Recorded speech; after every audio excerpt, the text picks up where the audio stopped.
Exodus 3 verses 13 to 15. मूसा ने परमेश्वर से कहा, जब मैं इस्राएलियों के पास जाकर उनसे कहूँ, तुम्हारे पितरों के परमेश्वर ने मुझे तुम्हारे पास भेजा है, तब यदि वे मुझसे पूछे उसका क्या नाम है, तब मैं उनको क्या बताऊं? परमेश्वर ने मूसा से कहा, मैं जो हूँ सो हूँ। फिर उसने कहा, तू इस्राएलियों से यह कहना, जिसका नाम मैं हूँ, उसी ने मुझे तुम्हारे पास भेजा है। फिर परमेश्वर ने मूसा से यह भी कहा, तू इस्राएलियों से यह कहना, तुम्हारे पितरों का परमेश्वर अर्थात अब्राहम का परमेश्वर, इसहाक का परमेश्वर और याकूब का परमेश्वर यहोवा, उसी ने मुझको तुम्हारे पास भेजा है। देख, सदा तक मेरा नाम यही रहेगा और पीढ़ी पीढ़ी में मेरा स्मरण इसी से हुआ करेगा। जो वचन हमने पढ़ा है वो वचन हम जानते हैं कब और कैसे घटा। ये एक ऐसी परिस्थिति थी या ऐसा घटना था जहाँ पे मूसा परमेश्वर का नाम या उनकी आइडेंटिटी के बारे में पूछ रहे थे, क्योंकि मूसा खुद नहीं जानते थे कि मूसा किससे बात कर रहे हैं, और मूसा खुद नहीं जानते थे कि जो परमेश्वर जिन्होंने उनसे उस जलते हुए झाड़ से बात किया है वो असल में है कौन।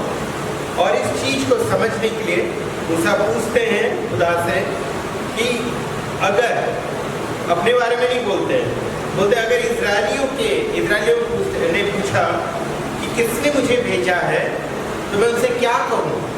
तो खुदा ने कहा, मैं जो हूँ सो हूँ, आई एम दैट आई एम। और इसका मतलब या अर्थ हम इस पूरे आज के मैसेज के एंड में समझने की कोशिश करेंगे। लेकिन जो आज का वचन है वो आपके और मेरे लिए है कि हम अपने खुदा की कौन सी आइडेंटिटी को अपने अंदर रखे हैं, which is that identity that we recognise God with. हम खुदा ने मूसा से कह दिया, I am that I M.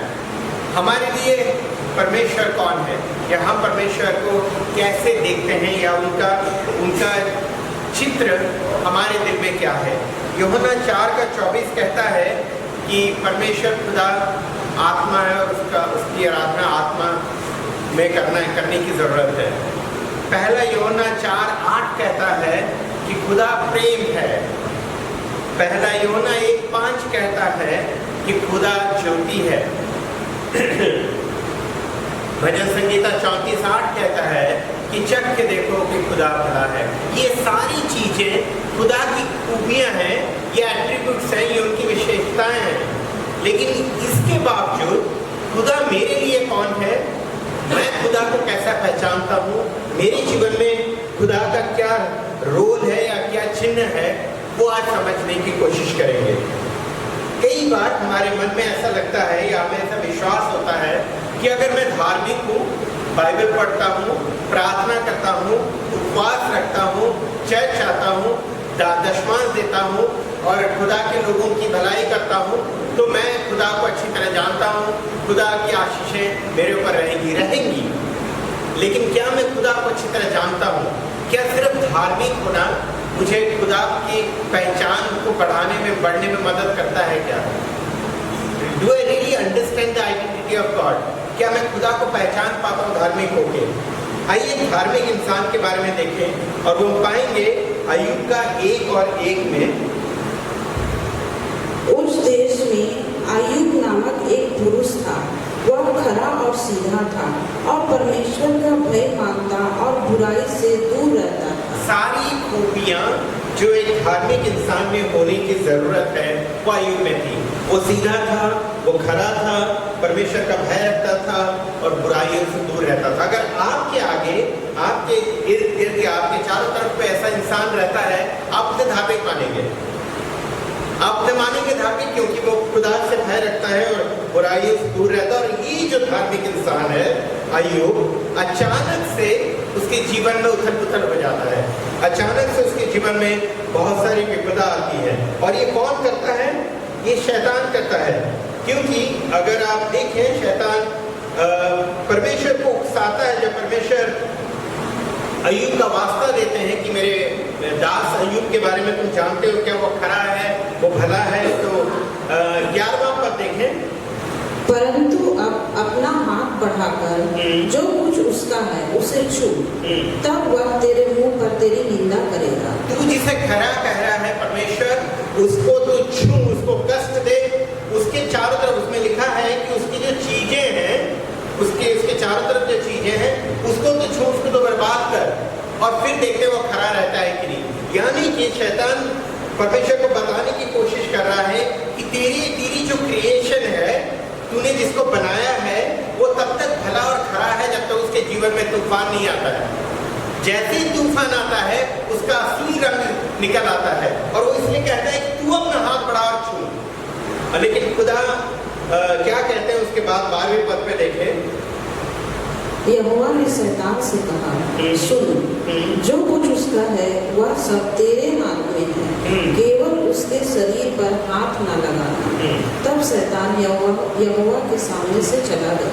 खुदा कहता है कि ठीक है, मैंने बाड़ा बनाया। जैसे 10वें पद में आप पाएंगे जो विश्वासी है, जो धार्मिक है, खुदा उनके चारों तरफ एक बाड़ा बनाता है, उनके चीजों के चारों तरफ, उनके चारों तरफ, उनके परिवार के चारों तरफ। तो खुदा कहता है कि ठीक है, तो अगर कहता है तो उसके चारों, उसके जो सामान है, उसकी जो चीजें हैं, मैं उसको तुझे छूने का अधिकार देता हूँ। खुदा कहते हैं जा उसे छू, सिर्फ उसको मत स्पर्श करना, उसको मत छूना। और शैतान फिर वहां से चला जाता है। और फिर हम देखते हैं 14 से लेकर 19 पद तक अगर आप पढ़ें, एक ही दिन में अय्यूब सब कुछ खो देता है।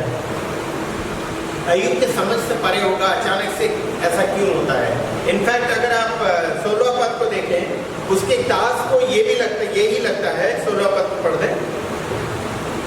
वह अभी यह कह ही रहा था कि दूसरा भी आकर कहने लगा, परमेश्वर की आग आकाश से गिरी और उससे भेड़ बकरियां और सेवक जलकर भस्म हो गए। सब कुछ खो दिया उसने अपने नौकरों को खो दिया, उसने अपने भेड़ों को खो दिया, उसने अपने ऊंटों को खो दिया, उसने अपने बच्चों को खो दिया।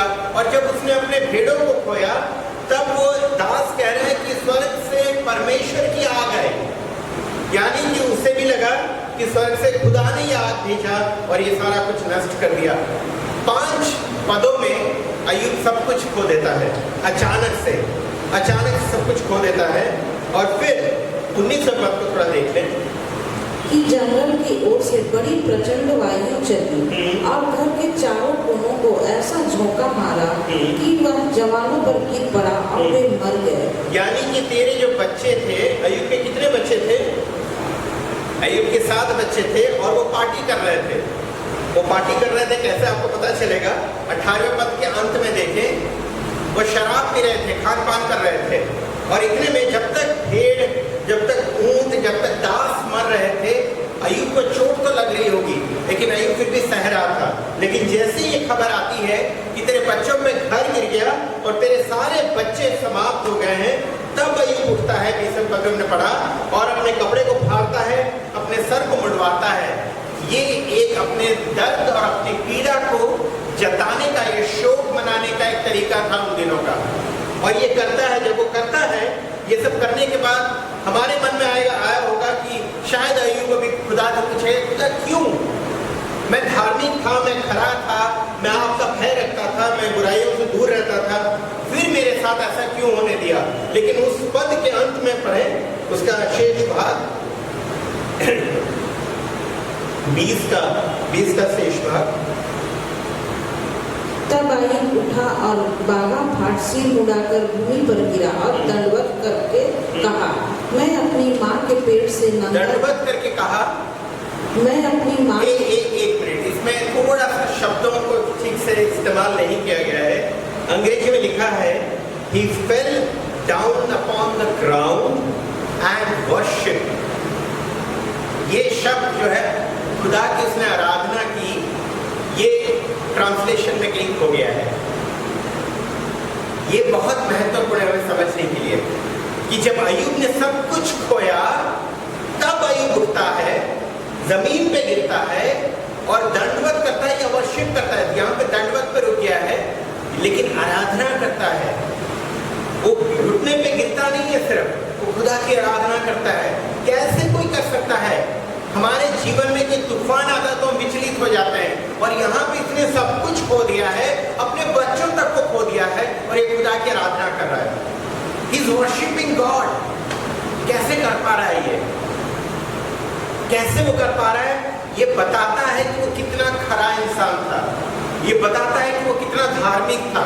और वचन में अगर आप आगे पढ़ें 21वें पद पे वो कहता है, मैं अपनी माँ के पेट से नंगा निकला और वही नंगा लौट जाऊंगा। यहोवा ने दिया और यहोवा ही ने ले लिया। यहोवा का नाम धन्य है। यहोवा ने दिया यानी कि जो मेरे पास था वो खुदा से पाया था, खुदा ने सब कुछ ले लिया। खुदा के नाम महान रहे। उसने ऐसा बोलना शुरू किया, उसने आराधना करना शुरू किया, उसने खुदा को धन्यवाद देना शुरू किया कि खुदा आपका नाम महान है। मेरे पास जो भी था वो मेरा नहीं था, आपके द्वारा था। बिल्कुल सही। और खुदा आपने सब ले लिया है, ये आपकी करुणा, आपकी दया है। और वचन कहता है जब अय्यूब ऐसा कर रहा था तो अय्यूब ने अपने जीवन में कुछ भी पाप नहीं किया। 22वें पद को पढ़ दें। इन सब बातों में भी अय्यूब ने ना तो पाप किया और ना परमेश्वर पर मूर्खता से दोष लगाया। हालेलुया। यानी कि वो अपनी धार्मिकता पे सिद्ध रहा, वो अपनी धार्मिकता पे अटल रहा। जब इतनी सारी चीजें उसके जीवन में घट गई, जब वो महल से जब रास्ते पे आ गया, जब वो अपने बच्चों को खो दिया, इसके बावजूद भी he maintained his integrity with God। वो खुदा से अपने वफादारीता को कायम रखा और खुदा को उसने कोई दोष नहीं लगाया। और वचन में लिखा है कि मूर्खतापूर्ण कोई चार्ज नहीं लगाया। यानी कि अगर हम कभी अपने मुसीबत में, अपने दुख में, अपने कष्ट में अगर खुदा से पूछते हैं या खुदा पे चार्ज लगाते हैं तो मूर्खता है। वचन कह रहा है, वचन कह रहा है कि उसने मूर्खतापूर्ण खुदा पे कोई चार्ज नहीं लगाया। और जब ये सारी चीजें घट रही थी, हमें लगा कि अभी आयु धीरे धीरे संभल रहा होगा। लेकिन फिर दूसरे अध्याय का पहला ये पद में लिखा है कि एक और दिन फिर से शैतान खुदा के पास आता है। फिर एक और दिन यहोवा परमेश्वर के पुत्र उसके सामने उपस्थित हुए और उनके बीच शैतान भी उसके सामने उपस्थित। ये कब आया? कितने दिन के बाद आया? पहले जब अय्यूब सब कुछ खोया था, वो उसके कितने दिन के बाद ये हुआ, ये सब कुछ नहीं पता हमें। पहले जो हुआ वो एक दिन हुआ और ये भी एक दिन हुआ। इसका अंतर कितना है समय का, वो वचन में ज्यादा लिखा नहीं गया है। लेकिन एक और परिस्थिति आती है, अय्यूब अपने उस दुख से, अपने उस कष्ट से शायद उभरा नहीं होगा या उभर रहा होगा, तभी शैतान फिर से परमेश्वर के समक्ष आता है। और फिर से शैतान परमेश्वर को 5वें पद में देखें क्या कहता है।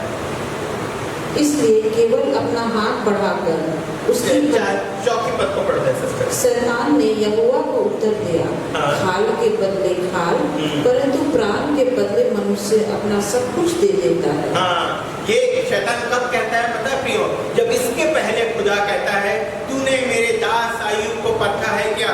तूने सब कुछ नष्ट कर दिया, उसके परिवार को नष्ट कर दिया, लेकिन अभी भी वो खरा है, वो भला है, वो अपनी वफादारी को पकड़ के खड़ा है मेरे साथ और अपने खरेपन में वो अभी भी खड़ा हुआ है। तो शैतान कहता है बाहर तक सब कुछ ठीक है, जब हमारे शरीर पर आक्रमण होता है तब हमारा रंग दिखता है। और फिर वो 5वें पद पे फिर से उकसाता है खुदा को और कहता है, क्या कहता है? इसलिए केवल अपना हाथ बढ़ाकर उसकी हड्डियां और मांस छू, तब वह तेरे मुंह पर तेरी निंदा करेगा। पहले कह रहा था कि उसके जो सारी आशीषें हैं उसको छू हाथ बढ़ाकर, तो खुदा ने उसको अनुमति दे दी कि जाके तू छू ले।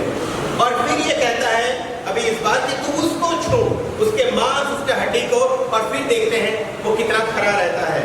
और खुदा फिर से 6वें पद पे उसको अनुमति दे देते हैं। क्या कहते हैं? यहोवा ने शैतान से कहा, सुन, वह तेरे हाथ में है, केवल उसका प्राण छोड़ दे। पहली बार जब खुदा के पास आया था, खुदा ने कहा था उसके आशीषों को छूना, उसको छूना मत। अब खुदा कह रहे हैं उसको अगर छू रहा है तो उसके प्राण मत लेना। तेरे को अनुमति मैं सिर्फ इतना तक दे रहा हूँ कि तू उसे छू पाएगा, उसे कष्ट दे पाएगा। और इतना बोलना ही था कि शैतान 7वें पद पे लिखा है कि वो सर से पांव तक फोड़े ही फोड़े भर देता है। पूरे अय्यूब के सर से लेके शरीर के पांव तक, मतलब वो खड़ा नहीं हो पाया होगा, बैठ भी नहीं पा रहा होगा, हर जगह फोड़े फोड़े फोड़े फोड़े। और वो फोड़े हमारा अगर एक निकलता है शरीर में कहीं पे तो कितना दर्दनाक होता है हमें पता है। ये पूरे शरीर भर में भर गया है। और 8वें पद पे लिखा है, जरा पढ़ दें। तब अय्यूब खुजलाने के लिए एक ठीकरा लेकर राख पर बैठ गया। वो राख पे जाकर बैठ जाता है। मैंने पहली बार भी जब वचन दिया था, मैं शेयर किया था, मैंने बताया था कि राख since it is non acidic, उसमें हीलिंग का प्रोसेस रहता है, इसलिए वो राख पे बैठता है और राख पे ठीकरा से अपने आप को खुजाने लगता है अय्यूब। और ये सारा जो है ना बहुत दर्दनाक है। When you imagine this, जब आप इसकी कल्पना भी करते हैं, आप इस छवि को अपने मन में लाइए। एक इंसान पूरी तरह टूटा हुआ है, वो बाहर सब कुछ हो चुका है, emotionally he is broken from with in, he has lost his family, उसने परिवार को खोया है और अपने शरीर पे उसका आक्रमण हुआ है। ये सारी चीजें घट रही थी। तो आदमी क्या करता है, आप कभी अगर हॉस्पिटल जाते हैं तो हॉस्पिटल में जो इंसान बीमार पड़ा है, आप उसे कभी नहीं बोलेंगे कि अच्छा बीमार हो मर जाओ। आप उसे हमेशा बोलोगे कि नहीं खुदा तुम्हारी मदद करेगा भाई, या खुदा तुम्हारी मदद करेगी बहन, तुम चंगे हो जाओगे, विश्वास रखो, हम तुम्हारे लिए प्रार्थना कर रहे हैं। वो है वर्ड ऑफ एनकरेजमेंट।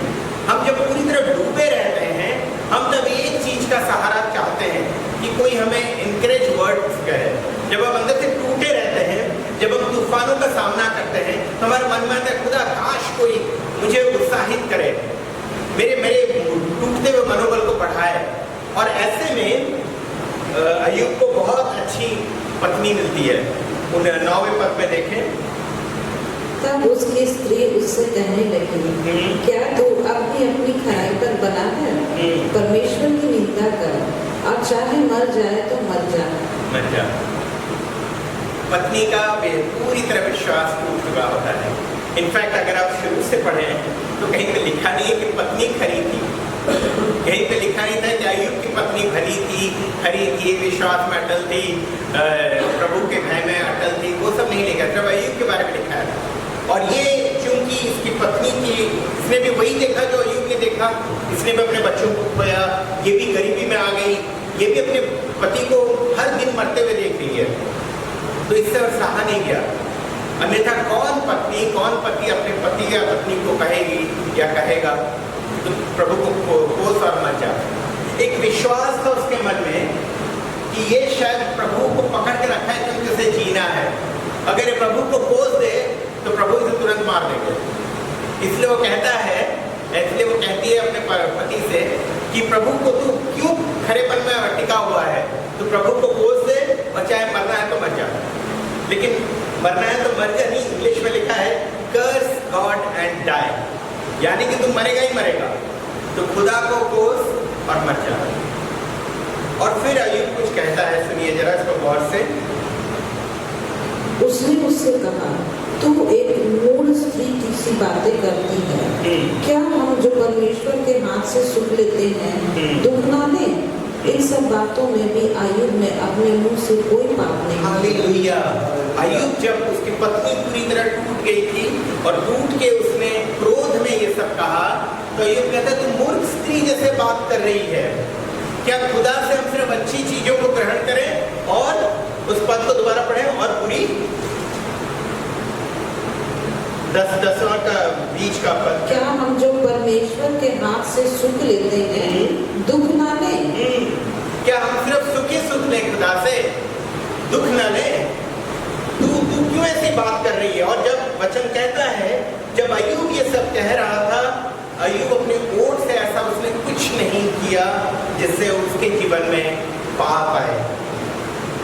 प्रियो, आगे हम देखते हैं, अगर आपको और मुझे नहीं पता या हम इस चीज का चित्रण नहीं कर पा रहे हैं, तो अगर आप आगे पढ़ेंगे 2:13 में, दूसरे अध्याय के 13वें पद के आगे, तो अय्यूब के 3 दोस्त आते उनसे मिल रहे हैं और उसमें लिखा है कि वो दूर से देखते हैं और अय्यूब के कष्ट को, अय्यूब को पीड़ा को वो समझने की कोशिश करते हैं। और वो इतना भयंकर था कि वो 7 दिन और 7 रात उसके पास बैठते हैं और कुछ नहीं बोलते हैं, उनके पास शब्द नहीं रहता है।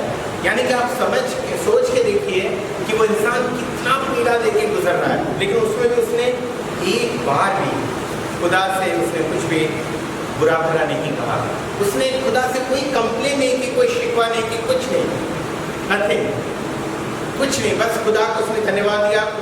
खुदा अगर बुरा चीज़ देता है तो हम लेना चाहिए, भला चीज़ देता है तो लेना चाहिए। खुदा ने दिया, खुदा ने लिया, वो खुदा की प्रशंसा ही करता रहता है। और कितने दिन तक अय्यूब ऐसा बीमार रहा हमें पता नहीं, लेकिन अगर अय्यूब का 7:3 पढ़े, वैसा ही मैं अनर्थ के महीनों का स्वामी बनाया गया हूँ। महीनों का, यानी कि कई महीनों तक अय्यूब इसी पीड़ा में रहा, ऐसा हमें वचन में समझ में आ रहा है। लेकिन कितने समय तक अय्यूब इस कोड़ों के साथ रहा, ये कहीं पे लिखा नहीं है। ऐसे 1 हफ्ता 10 दिन में बहुत रहता है। महीनों मतलब महीनों 50 महीने भी हो सकते हैं, 100 महीने भी हो सकते हैं, हमें नहीं पता। लेकिन अय्यूब एक सिग्निफिकेंट पीरियड के लिए बीमार रहा, ये बिल्कुल, ये बिना बेशक हम समझ सकते हैं। और ये सारी चीज़ें जो घट रही थी, वचन बार बार हमसे कह रहा है कि अय्यूब ने अपने मुंह से कुछ गलत नहीं कहा और उसने अपने मुंह के द्वारा कोई पाप नहीं की। लेकिन कुछ चीज़ों को अगर हम समझने की कोशिश करें प्रियो, क्या अय्यूब अपने उस परमेश्वर को, जिसके आगे वो खड़ा था, जिसके वो भय में चलता था, जिसके कारण वो बिल्कुल अपराइट था, उनको ठीक से जानता था? क्या अय्यूब ने अपने परमेश्वर को ठीक से पहचाना था? कुछ शब्द अय्यूब ने बोले हैं, हम उससे समझने की कोशिश करेंगे। और पहला जो अय्यूब ने कहा, वो पहला अध्याय उसका 21 में उसने कहा, अपनी माँ के पेट से नंगा निकला और वही नंगा लौट जाऊंगा। यहोवा ने दिया और यहोवा ही ने लिया, यहोवा का नाम धन्य है। यहोवा ने दिया और यहोवा ने लिया। हालेलुया। मत्ती उसका 7:9-11 पढ़े। में से ऐसा कौन मनुष्य है कि यदि उसका पुत्र उससे रोटी मांगे तो वह उसे पत्थर दे, या मछली मांगे तो उसे सांप दे?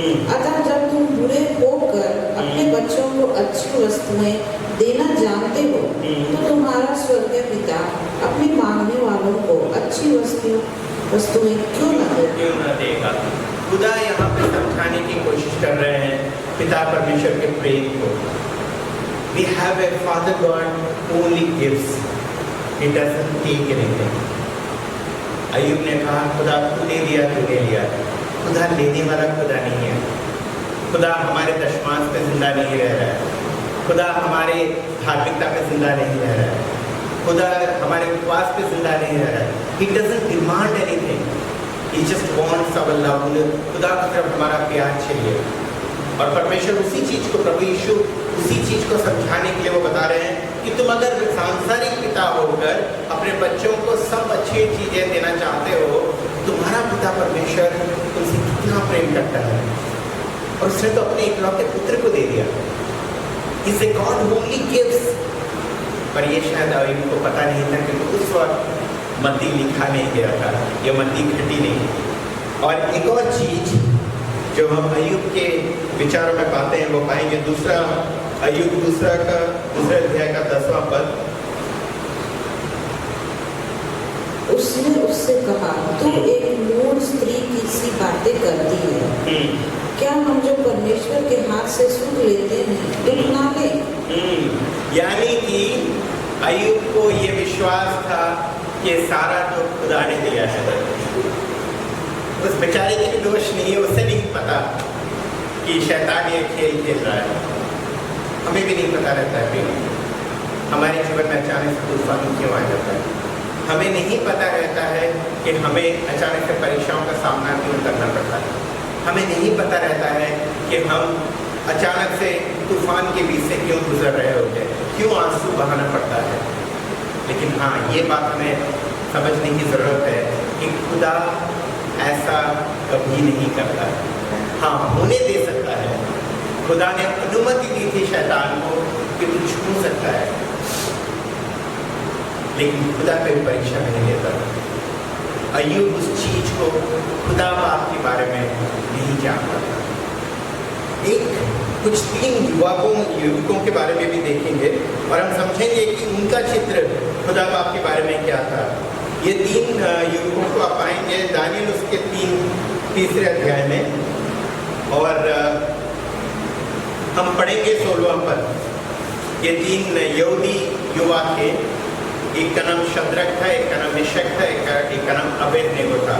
और ये युवाओं को एक विदेश देश में एक राजा जबरदस्ती लेके चला गया होता है, और इसका बैकग्राउंड हमें पता है। वो एक 60 फुट का एक मूर्ति बनाता है अपना, और कहता है कि जब पूरी बजेगी, जब आवाज होगा तो सबको उसके आगे नतमस्तक होना है। जो नहीं होगा वहाँ पे उस इलाके में एक बड़ी सी आग की भट्टी थी, उस भट्टी में डाल दिए जाएंगे। और जब उसको कंप्लेन किया जाता है कि ये 3 यहूदी जिनको आप बहुत प्रमोट करने की कोशिश कर रहे हैं, जिनको आप बढ़ाने की कोशिश कर रहे हैं, ये आपके राजा नबूकदनेस्सर आपके आज्ञाओं का उल्लंघन कर रहे हैं। नबूकदनेस्सर उनको बुलाते हैं और कहते हैं क्या बात है, क्यों आप ऐसा कर रहे हो? तो 16वें पद पे ये क्या कहते हैं सुनिए। शद्रक, मिशक और अबेदनेगो ने राजा से कहा, हे नबूकदनेस्सर, इस विषय में तुझे उत्तर देने का हमें कुछ प्रयोजन नहीं। वो बोले हमें जरूरत नहीं है, हम we don't want to give you any explanation. हमें नबूकदनेस्सर राजा, हमें आपको किसी सफाई को देने की जरूरत नहीं है। क्यों नहीं समझते, वो क्यों जरूरत नहीं थी? 17वें पद में देखें। हमारा परमेश्वर जिसकी हम उपासना करते हैं, वह हमको उस धधकते हुए भट्टे की आग से बचाने की शक्ति रखता है। आमीन। उनका विश्वास था, देखिए कितना अटल विश्वास है। उनका विश्वास था कि वो जिस यहोवा, जिस परमेश्वर की आराधना करते हैं, वो उन्हें ये जो भट्टी है जो इनके आगे खड़ी थी, जिसमें वो डाले जाने वाले थे, उससे भी बचाने का सामर्थ्य रखता है। वो हमने यायूब को देखा, वो खरा था, भला था, ये विश्वास पे अटल थे। लेकिन क्या ये अपने परमेश्वर पे जानते थे, जिन पर इतना विश्वास करते थे? उन्होंने परमेश्वर के बारे में बिल्कुल सही कहा। उन्होंने कहा कि ये हमारा परमेश्वर हमें आग की भट्टी से बचाने का सामर्थ्य रखता है। लेकिन 18वें पद की शुरुआत को देखें। परंतु खुदा के आगे कभी चालू टालू नहीं है। परंतु यदि नहीं, यानी कि हमारा परमेश्वर बचा सकता है, वो सामर्थ्य रखता है। लेकिन अगर नहीं, यानी कि डाउट है कि बचा तो सकता है, बचाएगा कि नहीं पता नहीं। विश्वास था खुदा पे, पर खुदा मुझे पता नहीं, मैं इससे मतलब मुझे आप पे विश्वास है खुदा, मैं अपने रोग के लिए, अपने इस परेशानी के लिए, अपने इस परीक्षा के लिए मैं प्रार्थना कर रहा हूँ या कर रही हूँ, लेकिन आप मुझे याद नहीं है कि नहीं पता नहीं। हम शायद ऐसा बोलते नहीं है, लेकिन हमारे आचरण से लगता है। मैं एक प्रभु के दास का एक वचन सुन रहा था। वो कह रहे थे कि वो एक ओल्ड आंटी के घर गए और वो बहुत बीमार थी, उनके शरीर में बहुत दर्द था, वो बहुत पीड़ित थी, और वो रोते रोते पास्टर से कहा उन्होंने कि पास्टर के लिए प्रार्थना कीजिए ताकि मैं चंगी हो जाऊँ।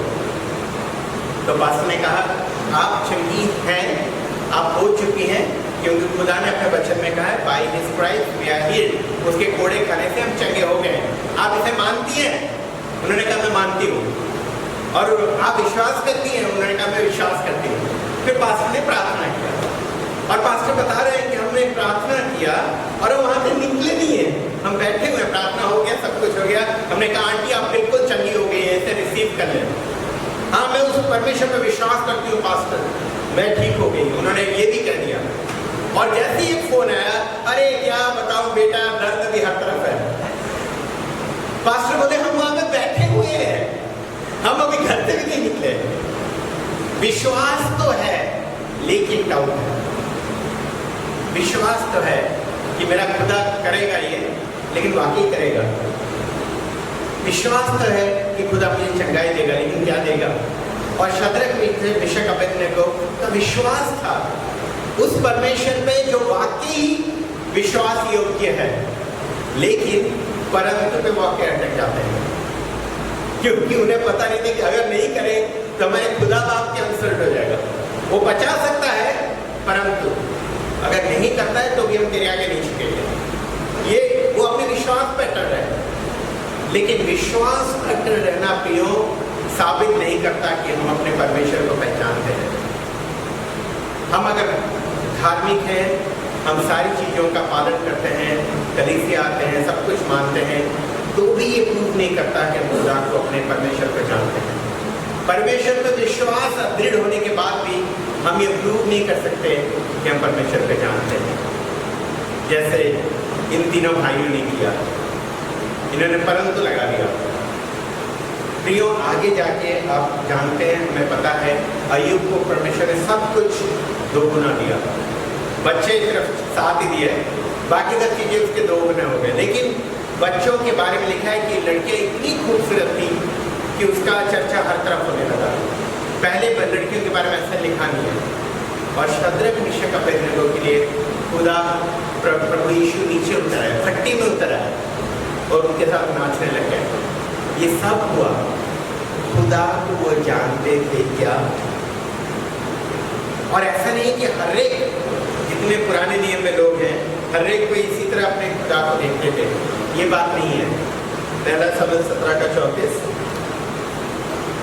और उसमें पाएंगे एक युवक के बारे में जिसको खुदा ने कहा है कि he is the man out of my own heart. ये मेरे हृदय को समझने वाला एक युवक है। और 34 पद में क्या होता है, वो एक गवाही दे रहा है राजा साउल के आगे। दाऊद ने साउल से कहा, तेरा दास अपने पिता की भेड़ बकरियां चराता था, और जब कोई सिंह या भालू झुंड में से मेमना उठा ले जाता, तब मैं उसका पीछा करके उसे मारता और मेमने को उसके मुंह से छुड़ा लेता। आगे? और जब वह मुझ पर हमला करता, तब मैं उसके केस को पकड़कर उसे मार डालता। आगे पढ़िए। तेरे दास ने सिंह और भालू दोनों को मारा है, और वह खतना रहित परिश्ती उनके समान हो जाएगा, क्योंकि उसने जीवित परमेश्वर की सेना को ललकारा है। फिर दाऊद ने कहा, यहोवा जिसने मुझे सिंह और भालू दोनों के पंजे से बचाया है, वह मुझे उस परिस्थिति के हाथ से भी बचाएगा। साउल ने दाऊद से कहा, जा, यहोवा तेरे साथ रहे। तब एक परिस्थिति दाऊद की अच्छी, मतलब हमें लगता है कि दाऊद बिंदास था, बहुत अच्छा लड़का था, युवक था, सब कुछ कर सकता था, लेकिन उसकी परिस्थिति ऐसी नहीं थी। प्रियो, आप थोड़ा सा उसके बैकग्राउंड को समझने की कोशिश कीजिएगा। दाऊद अपने पिता का 8वां बच्चा था, सबसे छोटा था। और वचन में हालांकि कहीं लिखा नहीं गया है कि जेसी एक गरीब परिवार से था, क्योंकि अगर जेसी का इतिहास देखें, जेसी बोआज और रूथ का पोता था। बोआज जमींदार था और जेसी उसका पोता था और दाऊद उसका बेटा था। यानी कि नौकरों का जमीन की कमी नहीं होती। ऐसे हालात पे अपने बेटे को चरवाहे का रोल देना, ये थोड़ा समझ में नहीं आया मुझे, जब घर पे नौकर चाकर हुए होंगे। दूसरी चीज, उन्होंने अपने पहले 3 बेटों को सैनिक बना दिया।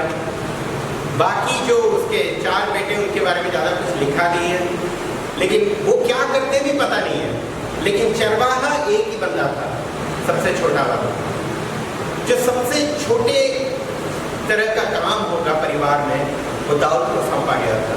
और सिर्फ इतना ही नहीं, जब सामुएल आया 16वें अध्याय पे, जब सामुएल आया उसका अभिषेक करने के लिए राजा के हिसाब से, तो उसने बुलाया जैसे से कि अपने बेटों को कतार में खड़ा करो, लाइन में एक खड़ा करो।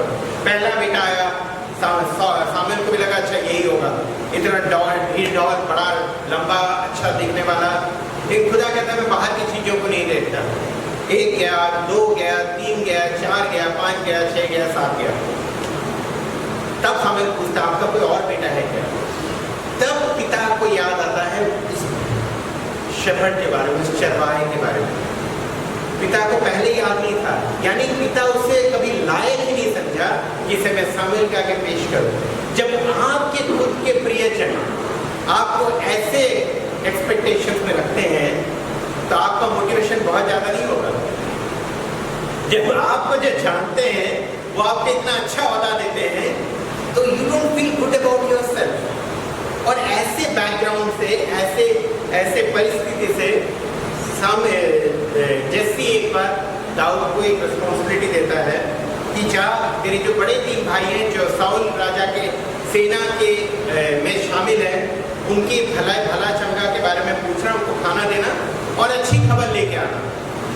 दाऊद को खुदा के द्वारा एक मौका मिलता है उस जगह में जाने के लिए जहाँ पे खुदा उसके जीवन में आश्चर्य कार्य करने वाले थे। और वचन में ये भी लिखा है प्रियो कि दाऊद जो काम कर रहा था उसमें इतना वफादार था। खुदा कह रहे हैं ना, प्रभु यीशु ने कहा है अपने वचन में कि अगर तुम छोटे में विश्वास योग्य रहोगे तो तुम्हें बड़ी चीज दी जाएगी। दाऊद को चरवाहा का रोल दिया गया था। 20वां पद पढ़े, पहला सामुएल 17 का 20। अतः दाऊद सवेरे उठ भेड़ बकरियों को किसी रखवाले के पास छोड़ा। वचन में नहीं लिखा है कि वो भाग गया। पिता ने बोला, उसने खाना पकड़ा और अपने भाइयों के पास भाग गया, क्योंकि आज तक कभी लड़ाई देखा नहीं था। वो भी तंग आ गया होगा इस चरवाहे के जीवन से, लेकिन नहीं, उसे जो रोल दिया गया था उसने वफादारिता से उसे पूरा किया। उसने किसी और के हवाले भेड़ों को छोड़ा। He didn't leave them orphan, उन्हें अनाथ करके वो नहीं किया। वो एक से प्यार करता था और वो जाता है, वहाँ पे पहुँचता है और वहाँ पे पहुँच के एक बड़ा अजीब सा चीज देखता है। वो देखता है दोनों सेना है, फिलिस्तीनी सेना है और प्रभु के जो सेना है वो इजरायली सेना, वो खड़े हैं, दोनों आमने सामने खड़े हैं, दोनों ललकार दे रहे हैं लड़ाई की और अपने युद्ध के लिए तैयार कर रहे हैं। ये सब चल रहा है और अचानक से वो देखता है, 23वां पद देखे, वह उनके साथ बातें कर ही रहा था कि फलिस्तियों की पत्नियों में से वह वीर अर्थात गतवासी गोलियत नामक वह फलिस्ती योद्धा चढ़ आया और पहले किसी बातें करने लगा और दाऊद ने उन्हें सुना। फिर आगे, उस पुरुष को देखकर सब इस्राएली अत्यंत भय खाकर उसके सामने से भागे। दाऊद देख रहा था कि ये ललकारते हैं, वो ललकारते हैं, फिर जैसे फिलिस्तीनियों के सैनिकों के बीच से गोलियात निकलता है, ये प्रभु की सेना, यहोवा की सेना अपने यहोवा पे विश्वास करने के बजाय भय खा के अपने तंबू में घुस जाते हैं। और वो भय का नाम क्या था? गोलियत। वो गोलियत को देख के डरते हैं। ये सारी चीजों को वो देख रहा था और वो समझने की कोशिश कर रहा था। और इस बीच हम पढ़ते हैं 25वें अध्याय पे कि पद पे कि किस तरह उसे वो इनाम जो राजा साउल ने रखा था वो भी उसके कान में पड़ता है। और फिर अब पूरी घटना को जानते हैं, हम थोड़ी सी फास्ट फॉरवर्ड करते हैं और 32वें पद पे आते हैं, जब दाऊद साउल के पास आके गिड़गिड़ाने लगता है, रिक्वेस्ट करता है कि हे राजा, मैं जाऊंगा इजरायलियों की तरफ से लड़ने के लिए। और वो आगे बढ़ता है तो 32वां पद पढ़ते। तब दाऊद ने साउल से कहा, किसी मनुष्य का मन उसके कारण कच्चा न हो, तेरा दास जाकर उस फलिस्ती से लड़ेगा। आमीन। तेरा दल जाके लड़ेगा, आप अनुमति दें। और 33वें पद पे ये साउल क्या कहता है? साउल, याद रखिएगा, पहला अभिषेक राजा था इजराइल का और उसे खुदा ने इसलिए चुना था क्योंकि खुदा ने उसमें कुछ देखा था। लेकिन साउल क्या कहता है? साउल ने दाऊद से कहा, तू जाकर उस फलिस्ती के विरुद्ध युद्ध नहीं कर सकता, क्योंकि तू तो लड़का ही है और वह लड़कपन से ही योद्धा है। तू लड़का है, यानी कि अगर तू ट्रेनिंग लिया होगा लड़ाई का तो तू लड़का है और वो तेरी उम्र से लेके अब तक वो ट्रेनिंग लिया है और वो तेरे से बहुत अच्छा लड़ सकता है। ये साउल बोल रहा है जिसका विश्वास खुदा पे होना चाहिए। सैनिकों को खुदा ने नहीं चुना था, इसको अभिषेक किया गया था, लेकिन ये इंसान इतना भय से पीड़ित था कि ये दाऊद को एक्सेप्ट ही नहीं करता है। और दाऊद फिर कहता है, 34वां पद देखें। दाऊद ने साउल से कहा, तेरा दास अपने पिता की भेड़ बकरियां चराता था। हाँ, अब सुनिए, साउल राजा का चित्रण कीजिए अपने मन में। साउल राजा को किसी योद्धा की जरूरत है। साउल राजा ने इनाम रखा है। ये लड़का आता है, कहता है मैं लड़ूंगा, तो बोलता है तेरे पास तो तेरा उम्र जो है और उसका जो ट्रेनिंग है वो बहुत फर्क है, तू नहीं लड़ पाएगा। और ये भाई साहब शुरू करते हैं, तेरा दास जो है वो चरवाहा है। अरे यार, मेरे को योद्धा की जरूरत है। ये चरवाहे से शुरू करता है। ये कहता है तेरा दास चरवाहा है,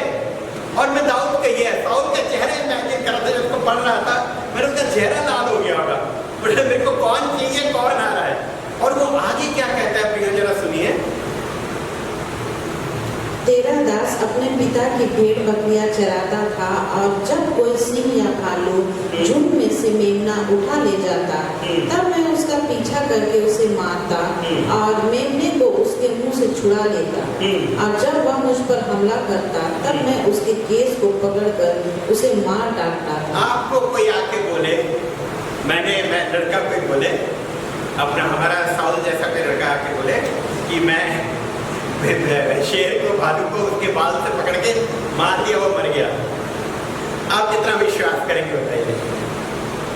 एक लड़का बोल रहा है मैं चरवाहा हूँ, और वहां पे साउल को कुछ और सुनने को मिल रहा है। ये आया है पेश करने के लिए अपने आप को कि मैं लड़ूंगा, और साउल को कहता है कि मैंने भालू से, शेर से उनका बाल पकड़ के उनको मारा, घूंसा, और वो मर गए।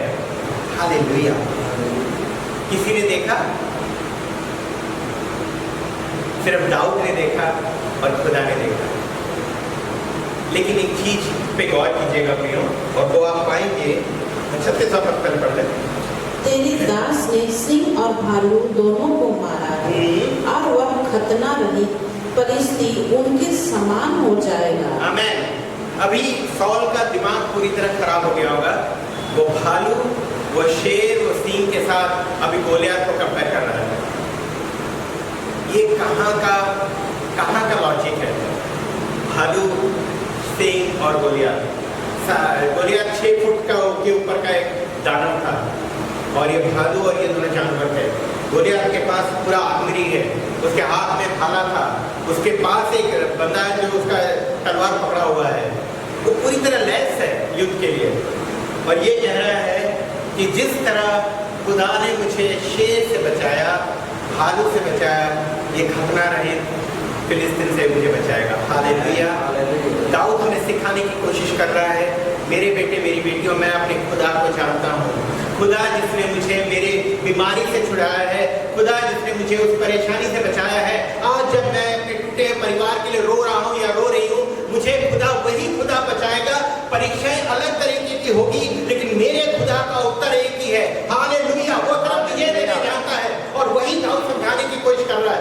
एक तरफ सिंह आया, वो एक परेशानी थी, एक तरफ भालू आया, वो एक परेशानी थी, लेकिन मैं ये सारी चीजों को एक समझता हूँ, क्योंकि मेरे आगे कैंसर, मेरे आगे बीमारी, मेरे आगे बेकारीपन, मेरे आगे फाइनेंशियल प्रॉब्लम, मेरे आगे टूटापन, ये सारी चीजें मेरे लिए एक ही समस्या बनती है। इसमें कोई बड़ा छोटा नहीं है, क्योंकि मैं जानता हूँ ये सारी चीजों का अंश जो है, अंत सिर्फ मेरा खुदा ही कर सकता है। हालेलुया। और वो यही समझाने की कोशिश कर रहा है साउल को, जिस तरह मुझे प्रभु ने उस सिंह से बचाया है, उस भालू से बचाया है, इससे भी बचाएगा। हालेलुया। वो ये नहीं कहता है कि मेरा खुदा सामर्थ्य रखता है मुझे इससे बचाने का, परंतु अगर नहीं बचाया तो भी मैं जाऊंगा लड़ने के लिए। That was not the statement. Statement is मैं जाऊंगा क्योंकि मेरा खुदा मुझे विजय देगा। हालेलुया। क्योंकि मेरे खुदा ने मुझे चुना है, मेरे खुदा ने मुझे संभाल कर रखा है, मेरे खुदा ने मेरे जीवन में एक अभिषेक दिया है एक पर्टिकुलर कार्य के लिए। जब तक मैं वो कार्य पूरा नहीं करता हूँ, मेरे आगे जितनी भी परेशानियां आए, जितनी भी परीक्षाएं आए, मैं जानता हूँ मेरा खुदा उस सब से मुझे विजय देके रहेगा। हालेलुया। और दाऊद जब ये कहता है, दाऊद आगे कहता है 37वें पद पे पढ़े।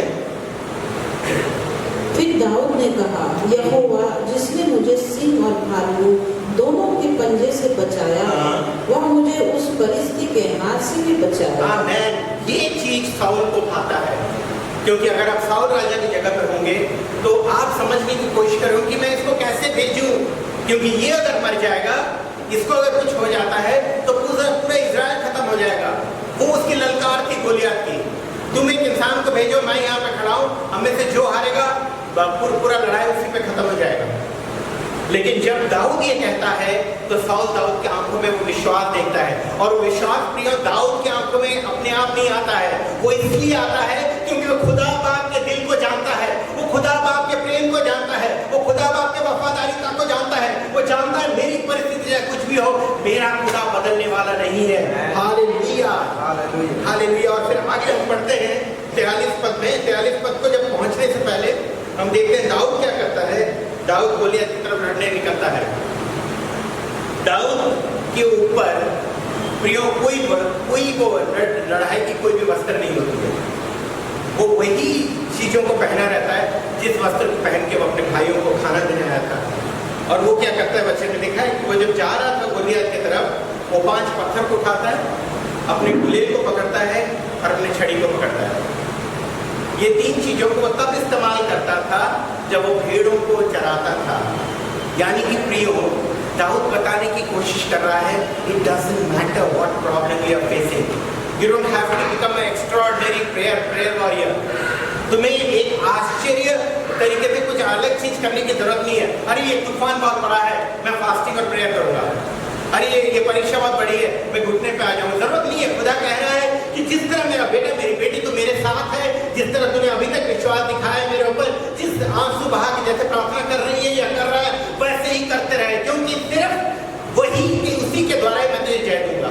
Hallelujah. He didn't allow David to have anything extra.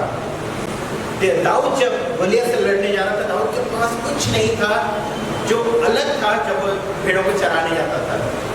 यानी कि उसने जो कहा वो उसी पर अटल रहा, वो उसी पर अटल रहा। उसने कहा कि मेरा खुदा जिसने मुझे भेड़ से, जिसने मुझे सिंह से बचाया है, वो इससे भी बचाएगा। और वो जानता था, वो कह रहा था और उस पर अटल था। हालेलुया। और इसलिए जब वो जाता है तो उसे जब आता देखता है गोलियत, तो गोलियत पहला शब्द 17 के 43 में क्या कहता है? तब फलिस्ती ने दाऊद से कहा, क्या मैं कुत्ता हूँ कि तू लाठी लेकर मेरे पास आता है? उसे लाठी दिखती है दाऊद के हाथों की, वो पूछता है क्या मैं कुत्ता हूँ? उसे दाऊद के पीछे खड़ा हुआ यहोवा नहीं दिखता, उसे दाऊद के अंदर पवित्र आत्मा नहीं दिखता, उसे सिर्फ वो लाठी दिखती है और वहीं पे हार गया। हालेलुया। कई बार जब आपके आगे शैतान परीक्षाएं लाता है, जब आप तूफानों से घिर जाते हैं, तो शैतान आपके अंदर के पवित्र आत्मा को नहीं जानता। इसलिए वचन कहता है जो तेरे अंदर है वो बड़ा है किससे? जो संसार में है। वो वचन हमें पकड़ना है। और दाऊद उस वक्त उसी अनॉइंटिंग में जा रहा था। और प्रिय 45वें पद पे वो कहता है उससे ललकार के गोलियत से कि तेरा भरोसा जो किस पे है? 45वां पद पढ़ दें। दाऊद ने फलिस्ती से कहा, तू तो तलवार और भाला और शाम लिए हुए मेरे पास आता है, परंतु मैं सेनाओं के यहोवा का नाम से तेरे पास आता हूँ। आमीन। तू सब कुछ लेके आता है, यानी कि जिस पे भरोसा करता है तू उसको लेके आता है। तू भाला लेके आता है, तू अपने काबिलियत को लेके आता है, तू अपने शील्ड को लेके आता है, अपने ड्रेस को लेके आता है, लेकिन मैं सिर्फ हालेलुया। जब आप परेशानी में होंगे, जब आप तकलीफ में होंगे, जब आप समस्याओं में होंगे, आपको सिर्फ कहना है मैं खुदा सिर्फ आ रहा हूँ आपके समक्ष में अपने विश्वास को लेके, क्योंकि मैं जानता हूँ आप मुझे प्यार करने वाले परमेश्वर हैं, मैं जानता हूँ आप विश्वास योग्य परमेश्वर हैं, मैं जानता हूँ आप वो हैं जो जिन्होंने कहा है कि ना मैं तुझे कभी छोड़ूंगा ना त्यागूंगा। हम उस वचन को लेके खुदा के पास जाते हैं। और अगर आप देखेंगे 46 और 47वां पद, पहले 46 पढ़ दें 46। आज के दिन यहोवा तुझको मेरे हाथ में कर देगा और मैं तुझको मारूंगा और तेरा सिर तेरे धड़ से अलग करूंगा। और मैं आज के दिन फलिस्ती सेना के 100 आकाश के पक्षियों और पृथ्वी के जीव जंतुओं को दे दूंगा। आमीन। यानी कि शद्रक, मिशक और अबेदनगो जिस तरह अपने मौत को देख रहे थे, उस तरह दाऊद भी अपने मौत को देख रहा था। जितना करीब उनकी मौत उनके पास थी, उतना ही करीब दाऊद का मौत उसके सामने खड़ा था। लेकिन दाऊद का घोषणा देखिए प्रियो, दाऊद कहता है कि आज के दिन now I will be cutting your head out of your body, मैं आज के दिन तेरे सिर को तेरे धड़ से अलग करूंगा। दाऊद के पास तलवार है, हाथ में क्या है? छड़ी है। दाऊद के पास बुलेट है, पत्थर है, गुलेल है, पर उसे घोषणा क्या? परिस्थिति बदली है? नहीं बदली है। आपके शरीर से रोग नहीं गया है, लेकिन आप घोषणा करेंगे मैं चंगी हो चुकी हूँ। आप घोषणा करेंगे मैं इस जंजीर से निजात हो चुका हूँ, मैं इस सारे पीड़ा से, मैं इस सारे परेशानी से निकल चुका हूँ। आप निकले नहीं होंगे, आपकी परिस्थिति चेंज नहीं हुई होगी, लेकिन आपको विश्वास के साथ डिक्लेयर करना है, क्योंकि आपको परमेश्वर को पहचान कर उस पर भरोसा करना है। वो विश्वास योग्य परमेश्वर है, आपकी काबिलियत नहीं है, उसकी सामर्थ है। Hallelujah, hallelujah. वही दाऊद यहाँ पे कहता है, वो विश्वास के साथ वो अपने परमेश्वर को इतना जानता था, इतने करीब से जानता था कि उसने घोषणा कर दी कि जा मैं तेरा सर काटने वाला हूँ। वो भी हंस रहा होगा, बोले बीमारी नहीं गई, नौकरी नहीं मिली है, अभी भी कर्ज है, समस्याएं तेरे परिवार में, सब सारी चीजें अभी भी दिख रही है, किस चीज का जोश बना रहा है, किस तरह का धन्यवाद दे रहा है। लेकिन खुदा जानता है जब मेरा बेटा मेरी बेटी इस तरह से अपनी घोषणा करते हैं तो वो मेरे को सही तरह पहचानते हैं। वो जानते हैं कि मैं खुदा कौन हूँ और मैं उनका बाप हूँ जो उन्हें भले से भली चीज देने का सामर्थ्य रखता हूँ। Hallelujah, hallelujah, hallelujah. और फिर हम जानते हैं किस तरह दाऊद गोलियत का वध करता है। गोलियत जो दाऊद ने घोषणा किया था खुदा सब कुछ करवा देता है, गोलियत की तलवार से उसी का सर काट देता है। दाऊद खुदा को जानता था, इसलिए खुदा ने शुरू से ही कहा था दाऊद को अभिषेक करने से पहले कि मैंने एक ऐसे इंसान को चुना है जो मेरे हृदय को जानता है, इस man out of my own heart. और मेरी और आपकी हमेशा ये प्रार्थना रहनी चाहिए, खुदा तेरे हृदय को समझने की सामर्थ है।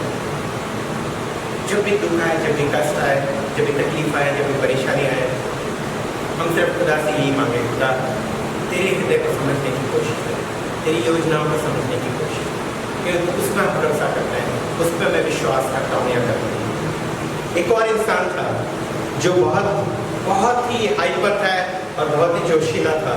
उसे आप पाएंगे, उसके साथ एक घटना घटती है जो आप पाएंगे मत्ती का 14 का 25 पद पे। रात के चौथे पहर झील पर चलते हुए उनके पास आया। चेले उसको झील पर चलते हुए देखकर घबरा गए। अब कहने लगे यह भूत है, अब डर के मारे चिल्लाने लगे। तब यीशु ने तुरंत उनसे बात की और कहा ढाढ़स बांध लो, मैं हूँ, डरो मत। आमीन। एक ऐसी परिस्थिति थी जब चेले अकेले नाव में थे और प्रभु यीशु अकेले प्रार्थना कर रहे थे और भोर से थोड़ा सा पहले तीसरे पहर बच्चे में लिखा है प्रभु यीशु का मन क्या होगा, वो पानी पे चल के आने लगते हैं। वो तैर के भी आ सकते हैं, उड़ के भी आ सकते हैं, उनकी मर्जी है, वो खुदा है, पर उन्हें तय कि एक बार पानी पे चल के जाऊँगा।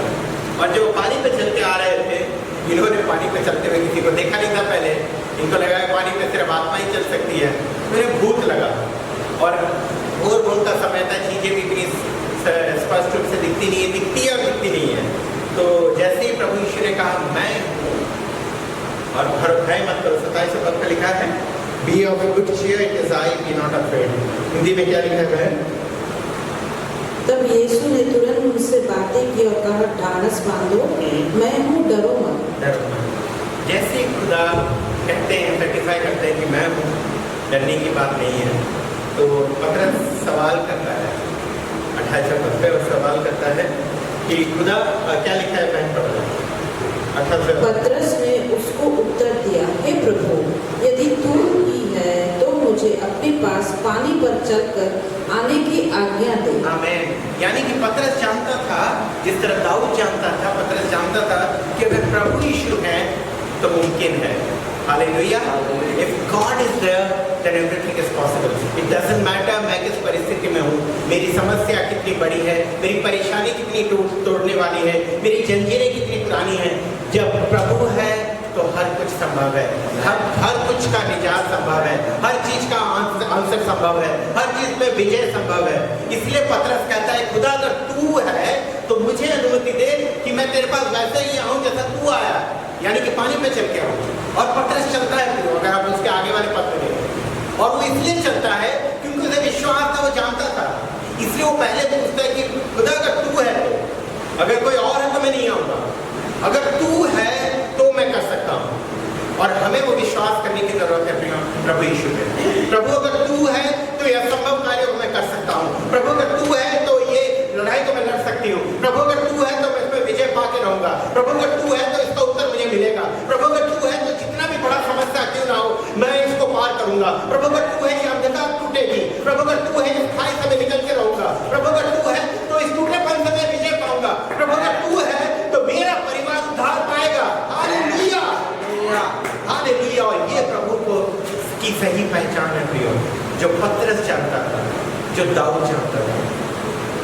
क्या आप और मैं उस पहचान को जानते हैं, या हम सिर्फ धार्मिक हैं और हमें लगता है कि हम प्रभु को जानते हैं, या हम विश्वास करते हैं और हमें लगता है प्रभु को जानते हैं।